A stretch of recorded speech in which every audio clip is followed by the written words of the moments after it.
Ser podcast.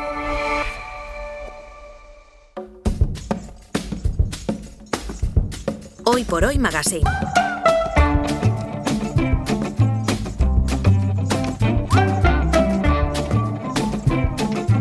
Ser podcast.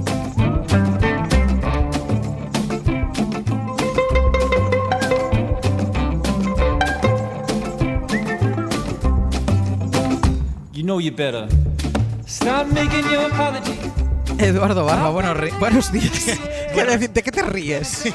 Nada, que estoy aquí, es que estoy muy feliz, Ángel. ¿Por qué? Porque hemos salido Sevilló a la terraza. A ver, siempre que salimos Sevilló a la terraza, estamos como dos abejorros que van de flor en flor, pero es que la terraza está a tope, porque han ocurrido varias cosas. Una, que la planta está muy fresca, está muy bien hidratada, el riego está siendo el apropiado y bueno, y está ya reflejando el abonado que se le dio hace ya un par de meses, casi ya de camino, ¿no?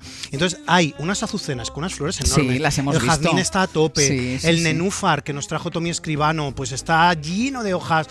Hay una hortensia blanca. Mira, es que yo metería todo aquí, no podríamos, pero metería todo para que vieran los oyentes en streaming. Lo bonito pues, que está nuestro jardín, nuestra terraza. Nosotros que por la mañana, en invierno, cuando terminamos el tramo de las 6 a las 7 menos 10, nos vamos caminando Sastrillo siempre por el pasillo a la redacción, pero en cuanto empieza el buen tiempo, nos vamos por la terraza y así además vemos cómo evolucionan las plantas. Mira, uno de los espacios, Eduardo, más frecuentes en cualquier jardín son los céspedes, siempre están ahí, pero por lo que sea parecen más presentes cuando llega el calor. Así que vamos a hacer una cosa, vamos a hablar de céspedes, del césped, y dime tú por dónde comenzamos. Bueno, pues primero por definir lo que es un césped, ¿no? Porque se podría hablar de él de una manera general.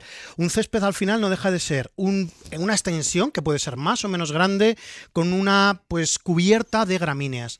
Lo que nosotros normalmente llamamos césped está constituido por una infinidad de plantas juntas, pues creciendo, pues haciendo ese tapiz continuo, ¿no? Lo que pasa es que esas gramíneas no se las deja florecer. O sea, nosotros tendríamos que pensar en un césped, pues como me decía uno de los profesores que tuve en la escuela de jardinería, ¿no? Como un trigal o como un centenal. O sea, si lo dejáramos crecer, ¿se convertiría en eso? Bueno, no, porque son gramíneas más bajitas, pero también tienen esa estructura que, bueno, no nos van a dar un grano, pero es un cultivo pues intensivo, extensivo de pues varias o una especie, ¿no?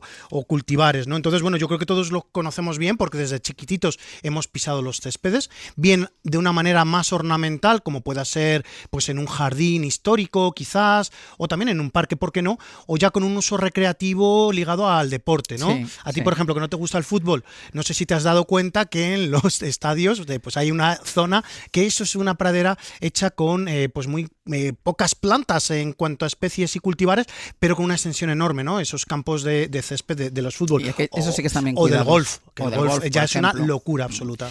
Has mencionado y has dicho que el césped está formado por gramíneas. Háblanos de las gramíneas. Bueno, pues esas gramíneas pertenecen todas a la familia Poaceae. Como te he comentado ya, pues ahí es donde encontraríamos en esta familia de las poáceas pues al trigo, la cebada, el centeno, el maíz. Los bambús, esos bambúes que vemos en tantos jardines, también es una gramínea, lo que pasa es que no nos va a dar una floración habitualmente porque después además el bambú muere, pero bueno, esa es otra historia, ¿no? En los céspedes lo que normalmente nos encontramos son varias especies predominantes. Una, por ejemplo, podría ser el género Agrostis, otro podrían ser las poas, las festucas, que lo de festucas siempre nos hacía gracia en la escuela de jardinería porque sonaba como a festuki. Bueno, pues, bueno, chistes jardineros que absolutamente nadie entiende, pero ahí estarían tres de los géneros más frecuentes que nos encontramos. Aunque hay una especie en concreto que sería, yo creo que la reina por presencia. Es muy raro que haya un césped que no tenga Lolium perenne. Es el mayoritario. Sí, ryegrass inglés. El ryegrass inglés es como la gramínea que más presente está. Este Lolium perenne, este ryegrass inglés, está en 9 de cada 10 céspedes recreativos, podríamos decir, ¿no?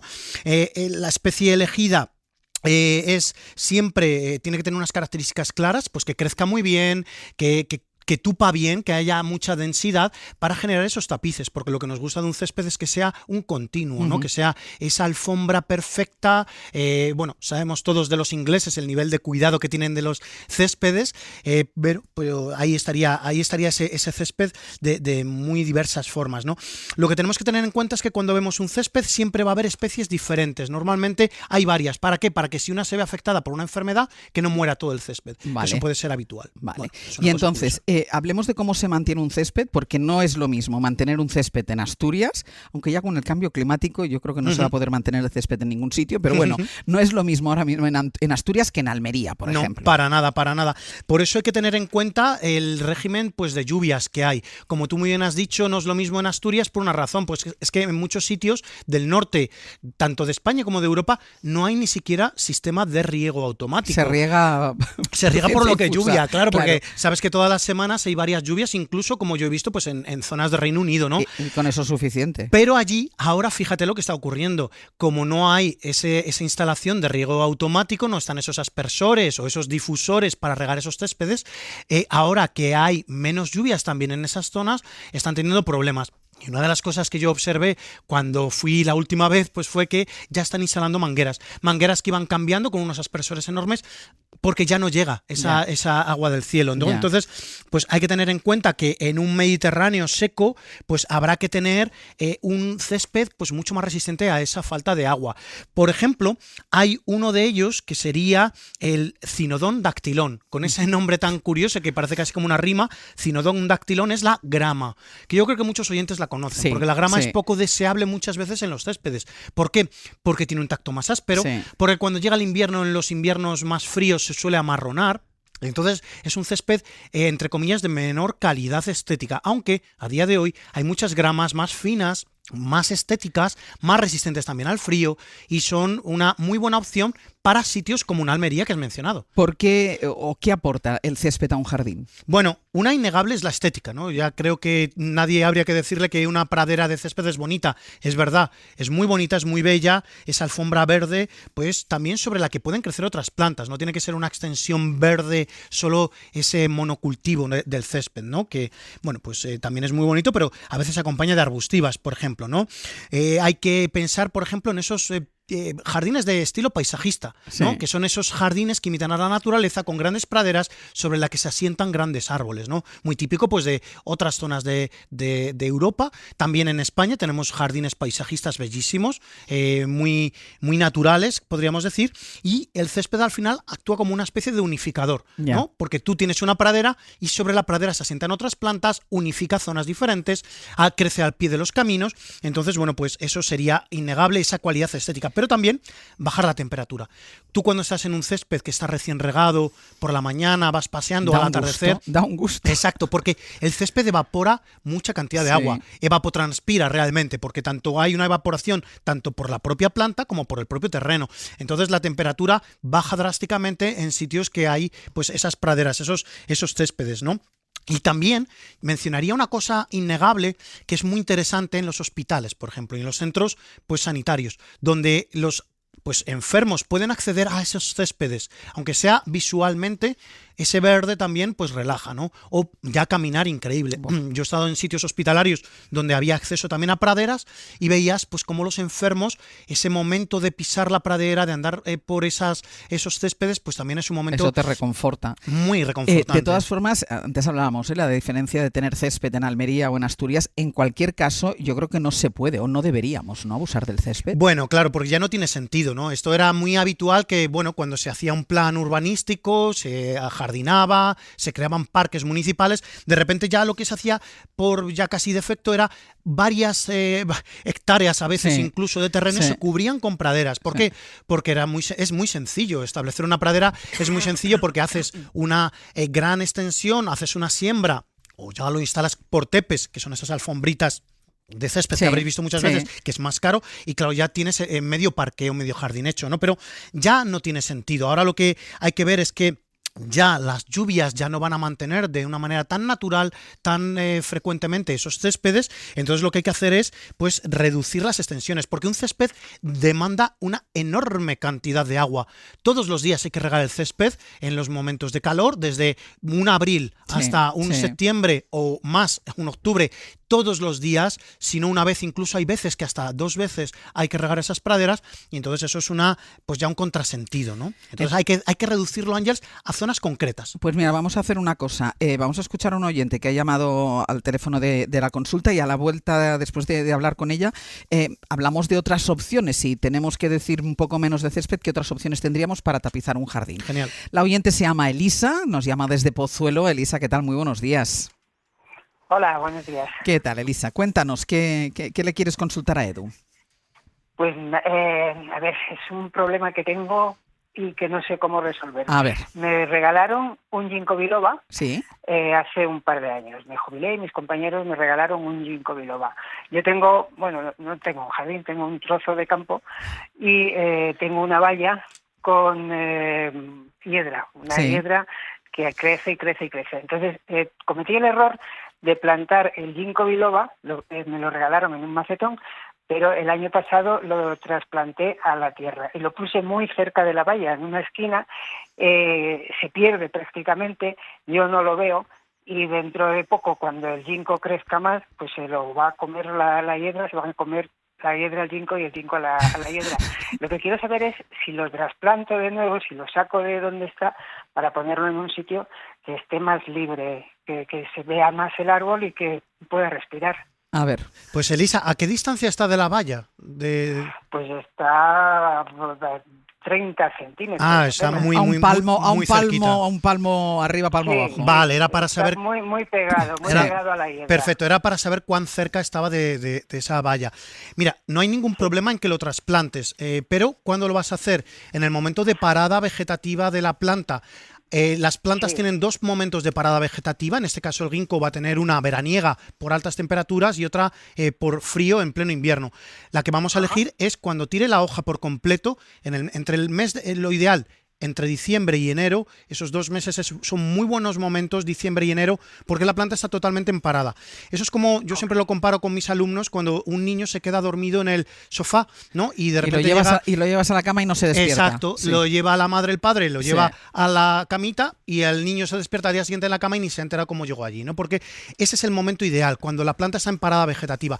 Lo que tienes que hacer es, con una pala jardinera, una laya, como se dice en el norte también, una pala jardinera es ir haciendo un buen cepellón alrededor, lo haces más ancho, lo haces, si quieres, pues si no te atreves tú, se lo dices a alguien de tu entorno que tenga más experiencia, no sé si la tienes tú. Sí, tengo una persona que Pues perfecto, pues vas a hacer ese cepelloncito, vas a sacarlo, pero tú ya estos meses tienes que ir dialogando con el futuro sitio del ginkgo, porque es un árbol.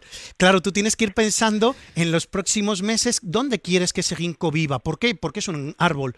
No es lo mismo plantar una petunia, no es lo mismo plantar una planta herbácea, que la puedes sacar, la puedes cambiar en cualquier momento prácticamente del año, que un árbol que su escala temporal nos va a sobrepasar a todos si todo va bien, ¿no? Porque un ginkgo puede vivir muchísimos años, entonces le tienes que preparar bien su futuro. Entonces, piensa bien el sitio para que no haya interferencia con otros árboles, con vallas, con sitios, y oriéntalo pues a pleno sol, en un sitio donde él sepas que vaya a disfrutar. Y esto lo hacemos entre diciembre y enero. Diciembre, enero es muy buen momento. Prepara un hoyo de plantación en forma de bañera, eso sería ya otra cosa, y no entierres el cuello de la planta. Mantén el cuello de la planta con el mismo nivel que tenga actualmente. ¿Te parece, Elisa? ¿El sol le va bien? El sol le encanta al ginkgo, el sol es feliz. Un ginkgo bajo el sol canta. Empieza, Elisa, a buscar ya ese hueco para cuando llegue diciembre. Sí, muchísimas gracias. Gracias a vosotros. Hasta luego, gracias. adiós. ¿Qué otras opciones, hablábamos del césped, hay para cubrir un terreno verde y no recurrir al césped? Pues mira, Ángeles, hay muchos casos para reducir esas enormes zonas de césped que pues nos permiten tener, por un lado, esa belleza verde, poder también disfrutar a nivel recreativo incluso, porque muchos de estos sustitutos se pueden incluso hasta pisar. Evidentemente no vamos a poder jugar al fútbol sobre ellas, pero sí caminar de vez en cuando. O tumbarse con una toalla. O tumbarse, sí, desde luego. Y va a reducir mucho esa necesidad de agua tan inmensa que tiene el césped, por ejemplo, ¿no? Una de ellas, que es muy utilizada en los últimos años, es una planta que se llama Phila nodiflora. Antes la llamábamos lipia. La lipia o Phila nodiflora es una planta que, fíjate qué nombre recibe tan bonito, que es el de bella alfombra también. Y es porque es una planta que crece muy pegada al suelo y es de la familia de la verbena. Entonces, aquí lo que tendríamos es una especie que es rapidísima a la hora de colonizar, es una fiera. Como te des la vuelta para ir a la cocina por algo, vuelves y dices, ya está el jardín, madre, ¿dónde está el camino? Tapizado. Si tenía aquí un camino, ya no está, es porque esta Phila nodiflora o lipia o bella alfombra lo ha tapizado y de hecho es tan rastrera que no necesita ni siquiera recorte. Aunque es bueno, yo la he tenido en sitios donde le pasábamos una vez al año la cortacésped muy bajita para que rebrotara al final del invierno, inicio de primavera, para que tuviera una mayor emisión de nuevas ramitas. Entonces, bueno, pues ahí tendríamos esta Phila nodiflora. Además tiene floración. Sí. Una floración. Claro, lo que pasa es que yo le veo tanta floración que luego a la gente le dará pena pisarla. Sí, en las zonas donde se pisa, por ejemplo, cuando la tienes en un camino o cuando sale al camino, esa zona no tiene flor, pero mantiene la hoja. Mantiene la hoja suave, fina, pegada al suelo. ¿Ya hay alguna otra? Bueno, hay una que también es de la misma familia que la Phila nodiflora, que es la verbena híbrida. Esta hace unos tapices que es una auténtica qué bonito. Maravilla, porque es de la misma familia, como te digo, de la Phila nodiflora. La floración aquí ya es más grande. Esta ya no es una planta tan fácil de pisar, porque hace una colcha un poquito más gruesa y la floración es de un color lila violáceo brutal durante muchísimos meses al año, prácticamente durante toda la primavera y parte del verano. Y luego otras que a mí me gustan mucho son los tomillos rastreros. Hay uno que de hecho aquí lo tuvimos durante un tiempo, que es el, esto ya sí que no lo he podido hacer, estoy intentando escribir la planta en el móvil para que la veas, pero son los tomillos rastreros. Son tomillos rastreros como el Thymus praecox o el Thymus serpyllum. Bueno, pues estos son unos tomillos que tienen unas floraciones increíbles de color fucsia, de color rosado, que son fascinantes y además necesitan un poquito menos de agua que las verbenas o que la lipia, por ejemplo. Florecen, ya lo estás viendo en una foto, ese tomillo rastrero. Es una alfombra de flores. Bueno, es una alfombra de flores y luego cuando no tiene flores pues hace un tapiz de un verde profundo muy bonito, y es pues muy adecuado para bordes de caminos, por ejemplo. Y a mí unas que me gustan mucho son los Juniperus horizontalis, porque estos Juniperus horizontalis son unas coníferas que hacen un tapiz tan denso y tan pegado al suelo que es una auténtica alfombra. Ah, qué bonito también. Y lo tenemos en colores verdes oscuros, plateados, dorados. ¿Y hay alguna planta tapizante que necesite todavía menos cantidad de agua que algunas de estas que nos has dicho? Maravilla, los delosperma. Delosperma, todo junto como suena, lo que tenemos son unas plantas tapizantes que son suculentas, que pueden estar sin una gran cantidad de agua durante mucho tiempo y que hacen unas floraciones increíbles. Qué bonita. De hecho, se han conseguido ya cultivares o variedades de delosperma que están en flor. Pues yo tengo delosperma en mi casa desde un abril hasta un noviembre, prácticamente. O sea, prácticamente primavera, verano y parte del octubre. Brutal. O sea, es una cosa increíble e incluso resisten heladas. Entonces, es perfecto estos delosperma. Pues hay alternativas si no queremos césped que necesite tanta agua. La semana que viene más. Pues muy bien, Ángeles, hasta la semana que viene, corazón. Venga, pues hasta la semana que viene. Un beso. Para no perderte ningún episodio, síguenos en la aplicación o la web de la SER, Podium Podcast o tu plataforma de audio favorita.